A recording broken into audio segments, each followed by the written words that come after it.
Marlon Brando hadn't appeared on television in 9 years. 9 years of silence, 9 years of refusing every interview, every talk show, every magazine cover. And then, on March 12th, 1982, Johnny Carson's producer received a phone call that made him drop his coffee cup.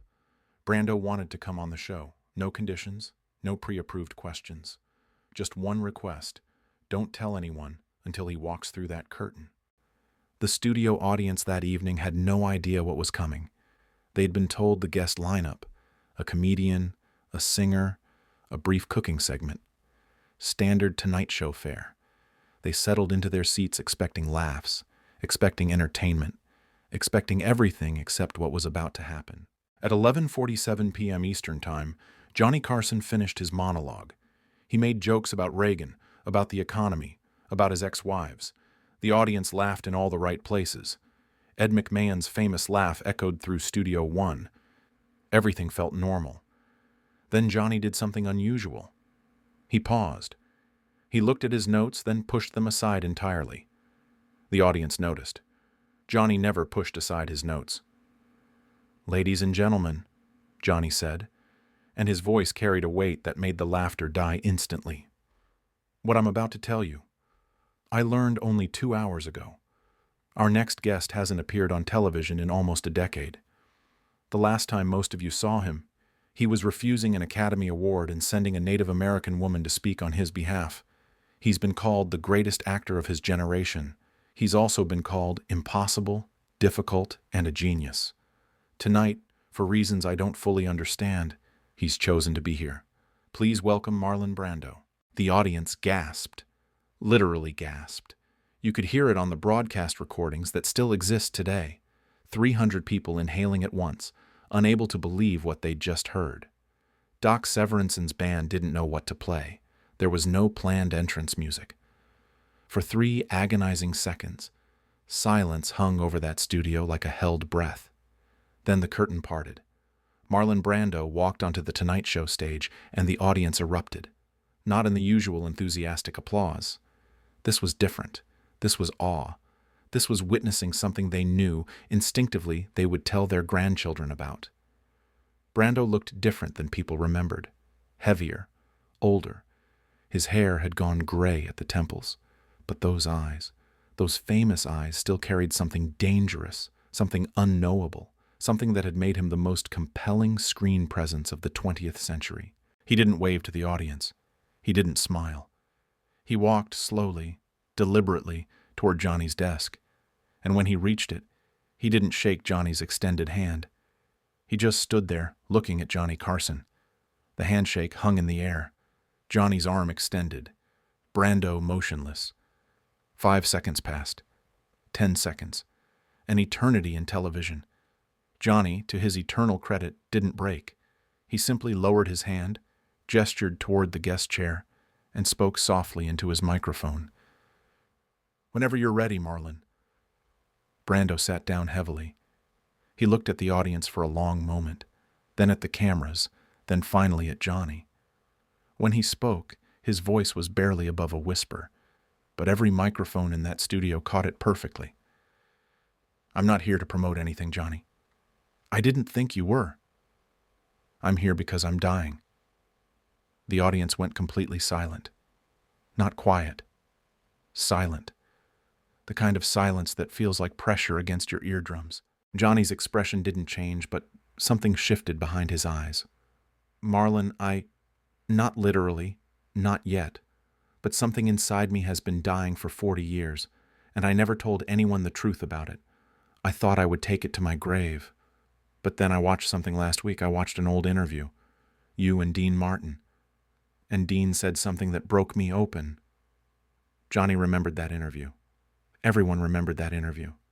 Dean Martin's final appearance, where he'd spoken about losing his son, about the character he'd played his whole life, about the courage it takes to be honest when you've spent decades hiding. Dean said it's okay to drop the mask, Brando continued. He said it's okay to let people see who you really are. And I realized I've been wearing a mask for so long that I forgot there was ever anyone underneath it. Johnny leaned forward slightly. In 30 years of hosting, he had developed an instinct for these moments. He knew when to speak and when to stay silent. This was a moment for silence. "Do you know why I sent Sachin Littlefeather to reject my Oscar?" Brando asked. "You said it was about the treatment of Native Americans in film." That was true, but it wasn't the whole truth. Brando's hands were trembling slightly. "The whole truth is that I couldn't walk onto that stage, not because of politics, because I was terrified that if I held that statue, if I gave a speech, if I pretended to be grateful, I would start screaming and never stop." The audience was transfixed. Many of them were crying, though they couldn't have explained why. "I've been screaming inside my head for 40 years, Johnny. 40 years of playing characters because I couldn't bear to be myself. 40 years of making people think I was difficult and strange because the alternative was letting them see how broken I really was." Johnny's voice was gentle. "What happened 40 years ago, Marlon?" Brando closed his eyes. When he opened them, they were wet with tears. "My mother." And then Marlon Brando, the most acclaimed actor of his generation, the man who had revolutionized screen acting, the man who had seemed untouchable and unreachable for decades, began to tell a story he had never told anyone. "My mother was an actress. Did you know that? Dorothy Pennebaker Brando. She was beautiful and talented, and she drank herself to death by the time I was 19. But before she died, she did something that shaped everything I became." Johnny didn't interrupt. He simply listened, giving Brando the space to speak. "When I was 11 years old, I came home from school early. I walked into our house in Omaha, and I heard my mother crying in her bedroom. Not just crying, sobbing. The kind of sobbing that sounds like someone drowning on dry land. I ran upstairs because I thought she was hurt. I thought someone had attacked her." Brando's voice cracked. The microphones caught every break, every tremor. "She was sitting on the floor of her room, holding an empty bottle of gin, and when she saw me, she looked right through me, like I wasn't there, like I was nothing. And then she said 4 words that I've carried with me every day since. The studio was so quiet you could hear the air conditioning humming. She said, 'You'll never be enough.'" Johnny's face showed genuine shock. His hand moved unconsciously toward Brando's arm, but stopped short. "That was it. 4 words. 'You'll never be enough.' And I spent the next 40 years trying to prove her wrong. Every role, every performance, every award. I was trying to be enough, trying to make someone, anyone, look at me and see something worth loving." The audience was openly weeping now. Not just a few people, dozens of them. The camera operators were struggling to keep their shots steady. "The irony," Brando continued, his voice thick with grief, "is that the more successful I became, the more I believed she was right, because no amount of success ever filled that hole. No Oscar, no critical praise, no amount of money. I would finish a film that everyone called brilliant, and I would go home to an empty house and hear her voice in my head. 'You'll never be enough. You'll never be enough. You'll never be enough.'" Johnny finally spoke. "Marlon, your mother was wrong." Brando shook his head slowly. "For 40 years I couldn't believe that, and because I couldn't believe it, I sabotaged everything good in my life. My marriages, my children, my career. I pushed everyone away because I was convinced they would eventually see what my mother saw. That I was worthless, that I was unlovable, that I would never be enough." "So why now?" Johnny asked quietly. "Why tell this story now, after all these years?" Brando looked directly into the camera, not at Johnny, at the lens, at the millions of people watching from their living rooms. "Because I watched Dean Martin tell the truth, and I watched the audience respond with love instead of judgment. And I realized something that changed everything for me. I realized I had been so afraid of being seen that I had made myself invisible. I had hidden behind characters and controversy, and this reputation for being difficult. And all I had really done was make myself more alone." He turned back to Johnny. "I'm 60 years old, Johnny. I've made 40 films. I've won awards that most actors dream about their entire lives, and I am profoundly, devastatingly lonely because I never let anyone know me. I never let anyone see past the mask. Johnny's eyes were glistening. You're letting us see now. I'm trying. It's the hardest thing I've ever done. Harder than any role, harder than any performance, because there's no script for this. There's no character to hide behind. It's just me, Marlon, the kid from Omaha whose mother told him he would never be enough. And I'm terrified right now, Johnny. More terrified than I've ever been in my life. Why? Because what if she was right? What if I show people who I really am and they confirm what she always believed, that I'm nothing special, that I'm not worth loving, that I'll never, ever be enough? Johnny Carson, who had interviewed presidents and movie stars, who had kept his composure through 30 years of surprises and controversies, felt tears running down his face. He didn't wipe them away. Marlon, I want to tell you something, and I want you to really hear it. Brando looked at him, vulnerable in a way the world had never seen. You are enough. You have always been enough. Your mother was a woman drowning in her own pain, and she passed that pain to you because she didn't know what else to do with it. But her words were not the truth. They were her illness speaking. They were her despair speaking. They were not, and have never been, a reflection of your worth. Brando's face crumpled. For a moment he looked like that 11-year-old boy who had walked into his mother's room expecting comfort and received devastation instead. How do you know? Brando whispered. How can you possibly know that? Because I've watched you for 40 years, Johnny said. I've watched you transform yourself into other people with a depth and truth that made audiences feel less alone in their own struggles. I've watched you take risks that no other actor would take. I've watched you use your fame to speak for people who had no voice. That's not the behavior of someone who isn't enough. That's the behavior of someone who has more than enough, but could never see it in himself. The audience erupted into applause, not the polite applause of a talk show. Something deeper, something that felt like collective healing. Brando sat there, tears streaming down his face, absorbing the sound, absorbing the acceptance, absorbing something he had never allowed himself to receive. I don't know how to do this, Brando finally said when the applause faded. I don't know how to be myself without the characters. I've been hiding for so long that I'm not sure there's anything left underneath. There's plenty left, Johnny said. I can see it right now. Everyone watching can see it.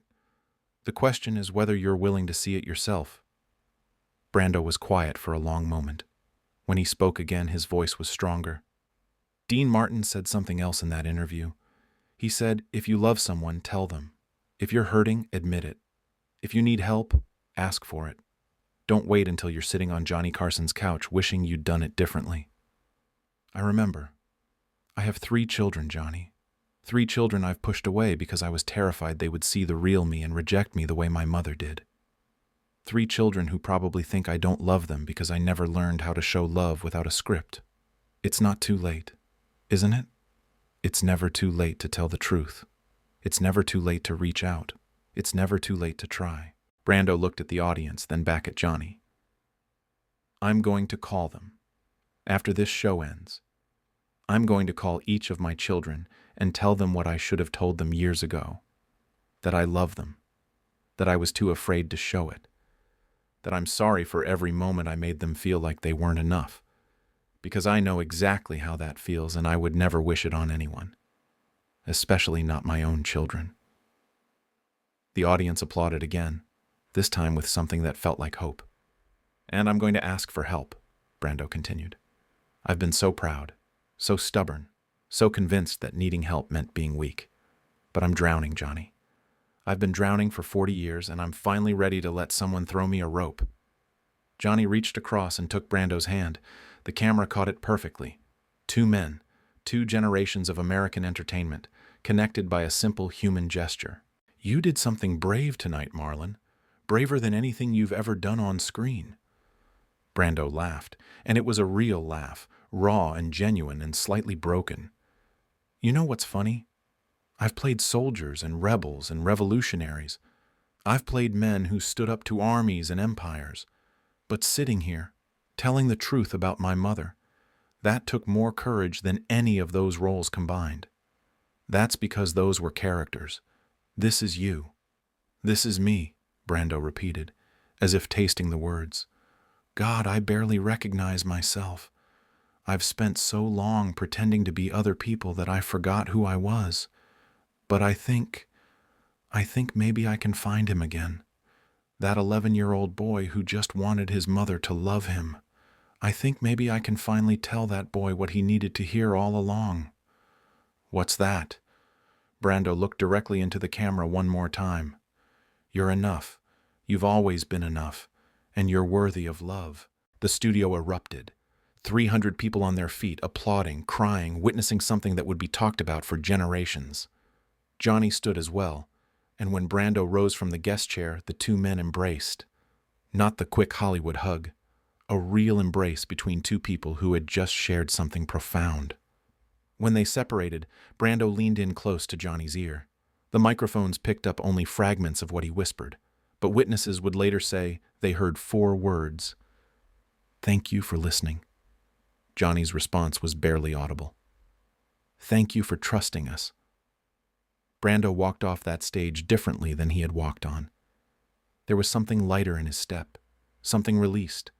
40 years of silence, 40 years of hiding, 40 years of believing he would never be enough, all of it beginning to lift. The Tonight Show went to commercial, and during the break, Johnny sat at his desk in silence. His producers rushed up. Phones were ringing everywhere. They knew this was the biggest moment in Tonight Show history. But Johnny just sat there, staring at the empty guest chair, trying to process what had just happened. When the show resumed, Johnny did something unprecedented. He canceled the remaining segments. He spent the rest of the broadcast talking about vulnerability, about the masks people wear, about the courage it takes to be honest in a world that rewards performance. "What Marlon Brando did tonight," Johnny told America, "was show us that strength isn't about being invulnerable. It's about being willing to be seen in your vulnerability. It's about telling the truth, even when you're terrified of what people might think. That's real courage. That's real strength. And I hope everyone watching learned something tonight. I know I did." The response was immediate and overwhelming. NBC's switchboards crashed within 20 minutes of the broadcast ending. Newspapers across the country ran the story on their front pages. Psychologists would later cite the interview as a turning point in how Americans talked about emotional honesty. Brando did call his children that night. His son, Miko, later described receiving the call at 2 a.m. Pacific time. "He was crying," Miko said in an interview years later. "My father, who never showed emotion, who I thought didn't care about me at all, was sobbing on the phone telling me he loved me and he was sorry. It was the most important conversation of my life." In the months that followed, Brando changed. Not completely, not perfectly, but noticeably. He began therapy for the first time. He reconnected with his children. He gave more interviews, each one revealing a little more of the man behind the legend. When asked about that night on Johnny Carson's show, Brando would always say the same thing. "I went on that show expecting to be judged. Instead, I was accepted. And that acceptance saved my life. Not literally, but in every way that matters." Johnny Carson never forgot that interview. In the years that followed, he mentioned it often as the most meaningful conversation he'd ever had on television.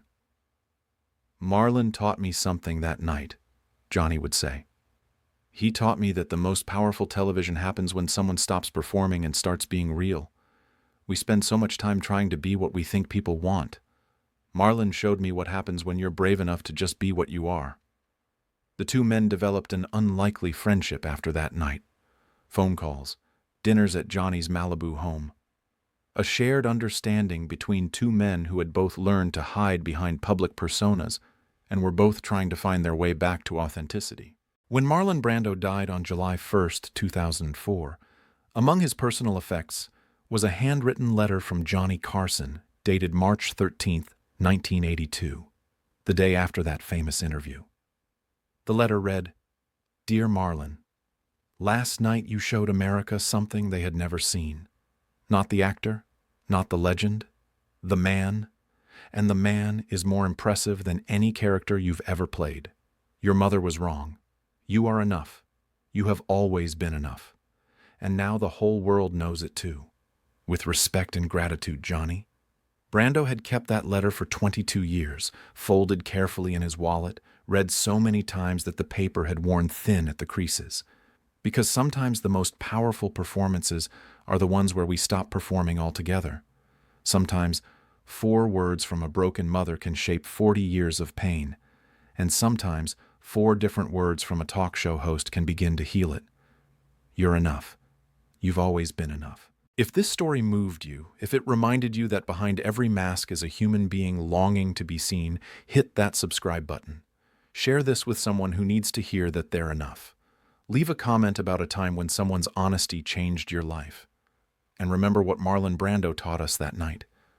The bravest thing any of us can do is tell the truth about who we really are. Because that's when we finally stop being characters and start being human.